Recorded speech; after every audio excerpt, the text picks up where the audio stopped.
वळूया पुढच्या बातमीकडे. पुण्यातल्या मोशी कचरा डेपोतल्या दुर्घटनाग्रस्त इमारतीसंदर्भात धक्कादायक माहिती समोर आलेली आहे, जी अतिशय गंभीर आहे. 3 मजली इमारत कोसळून एका कामगाराचा जीव गेला आणि यामध्ये 8 कामगार हे अद्यापही ढिगाऱ्याच्या खाली अडकलेले आहेत. त्या वेस्ट टू एनर्जी प्रकल्पामधील इमारतीच्या केवळ तळमजल्याचाच पूर्णत्वाचा दाखला दिला गेला होता, अशी माहिती समोर आली आहे. महापालिकेच्या बांधकाम विभागाने दिलेला हा पूर्णत्वाचा दाखला समोर आलाय. 27 जुलै 2023ला या ॲडमिन बिल्डिंगला रेकॉर्ड प्लॅननुसार पूर्णत्वाचा दाखला मंजूर केला. मात्र या दाखल्यामध्ये फक्त तळमजल्याचाच उल्लेख आहे. मग पहिल्या आणि दुसऱ्या मजल्याचा पूर्णत्वाचा दाखला का दिला नाही, असाही प्रश्न बांधकाम विभागाकडे विचारला असता पहिला आणि दुसरा मजला उभारण्यासाठी परवानगी मागण्यात आल्याचा कोणताही पुरावा आमच्याकडे उपलब्ध नाहीये. शहर अभियंता मनोज सेठिया यांनी या संदर्भातली माहिती दिली आहे. त्यामुळे वरच्या 2 मजल्यांना पूर्णत्वाचा दाखला देण्याचा प्रश्नच उद्भवत नाहीये, हेही त्यांनी यावेळी स्पष्ट केलं.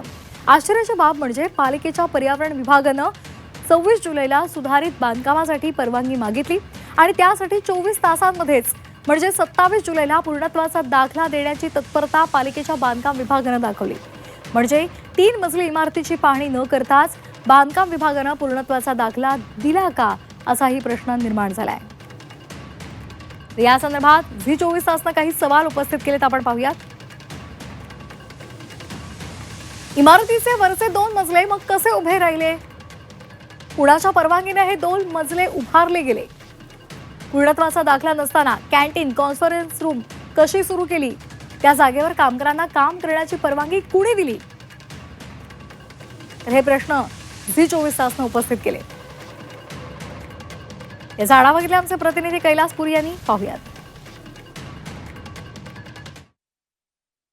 पिंपरी चिंचवडच्या मोशी इथल्या कचरा डेपोमध्ये इमारत दुर्घटनेमध्ये अडकलेल्या 8 जणांना बाहेर काढण्याचं काम जे आहे ते युद्ध पातळीवर सुरू आहे. 2 जॉ क्रशर मशीनच्या साहाय्याने जे आहे ते इमारत पाडण्याचं काम जे आहे ते सुरू झालेलं आहे. पहिल्या मजल्याचा स्लॅब जो आहे तोही पडलेला आहे. दुसऱ्या मजल्याचा स्लॅब जो आहे तोही काढण्यात येत आहे.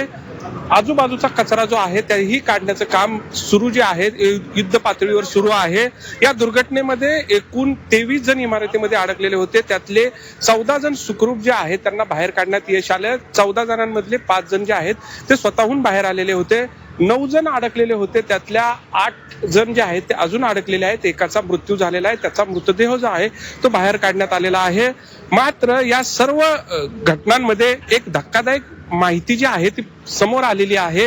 ही जी दुर्घटनाग्रस्त इमारत आहे त्या इमारतीचा बांधकाम जे आहे ते अनधिकृत होतं की काय, असा प्रश्न यांनी उपस्थित झालेला आहे.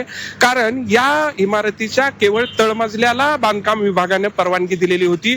वरच्या 2 मजल्यांना परवानगीची कोणतीही कागदपत्र जी आहेत ती बांधकाम विभागाकडे नाहीत. त्या उलट पर्यावरण विभागाने बांधकाम विभागाकडे सुधारित परवानगी जी आहे ती मागितली होती आणि एका दिवसातच ही परवानगी जी आहे ती बांधकाम विभागाने दिलेली होती. त्यामुळे पर्यावरण विभागावर एवढी मेहरबानी का करण्यात आली आणि हे जे 8 जण अडकलेले आहेत, 65 तासाहून अधिक काळ हे 8 जण अडकलेले आहेत आणि एक जो मृत्यू झालेला आहे त्याला जबाबदार कोण, असा प्रश्न या निमित्तानं उपस्थित झालेला आहे.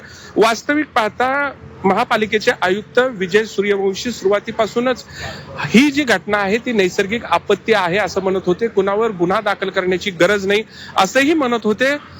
चौकशीची गरज नाही असाही त्यांचा दावा होता. मात्र आता जी माहिती समोर आलेली आहे, वरचे 2 मजले जे आहेत ते अनधिकृत असल्याचं समोर येत आहे. त्यामुळं ही जी माहिती समोर आल्यानंतर संबंधित ठेकेदारावर, कंपनीवर कारवाई केली जाणार का, हा प्रश्न या निमित्तानं उपस्थित झालाय.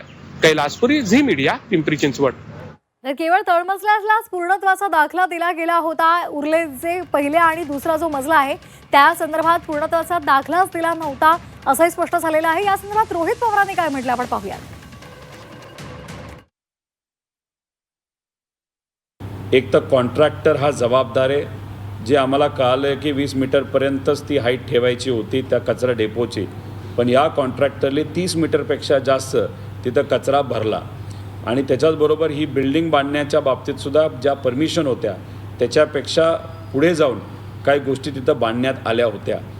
हा कॉन्ट्रॅक्टर कोण आहे, कोणाचा माणूस आहे, त्या कचऱ्याच्या प्रकल्पामध्ये सुद्धा केवढा मोठ्या प्रमाणात भ्रष्टाचार झाला, जे काही नॉर्म्स असतात, परवानग्या असतात, त्याला त्याच्यामध्ये डावलण्यात आलं होतं. आणि मग ह्याच्यामध्ये कोण अधिकारी जबाबदार आहे, कोण नेता जबाबदार आहे, हे सगळं आम्ही पुढच्या काही दिवसांमध्ये काढणार आहोत. पण